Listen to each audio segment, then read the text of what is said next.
Hey Rovers! Hope you all are doing well and welcome back. We've got some exciting updates today about Cantarella's multiplier changes and the brand new Whimpering waste tokens. Let's dive right in. Starting off with Cantarella, her damage numbers have been adjusted. Her overall damage output is slightly increased. The way her damage is distributed, however, has shifted quite a bit. At C0, her resonance skill, Flickering Reverie, now hits twice, changing from 222.39% to 196.23%, which hit twice. That means more frequent damage ticks instead of one big hit. Her Forte circuit.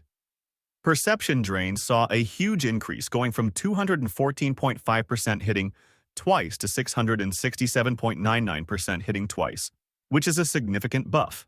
However, her Resonance Liberation got a nerf, dropping from 767.04% to 376%. As for her intro skill, it changed from 50.06% hitting 4 times to 42.81% hitting 4 times, slightly reducing its impact. So what does this all mean? Essentially, Cantarella's damage output is still solid, but it's now distributed differently across her abilities. Now let's talk about her sequence nodes. S1 got nerfed, reducing its impact on resonance skills from 105% to 50%. This means less reliance on early skill spamming.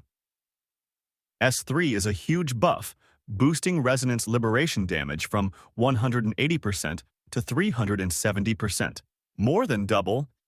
S6 is also buffed, increasing from 60% to 80%, improving basic attack phantom sting damage and defense. Ignore for 10 seconds.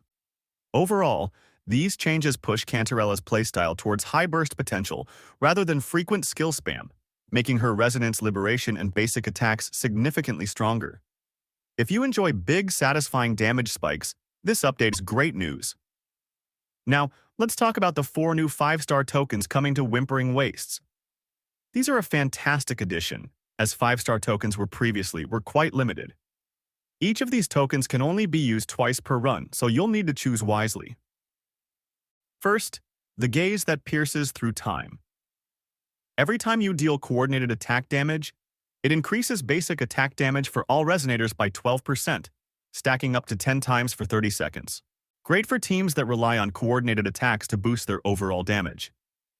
Second, the Call that comes from a lost land. Dealing resonance.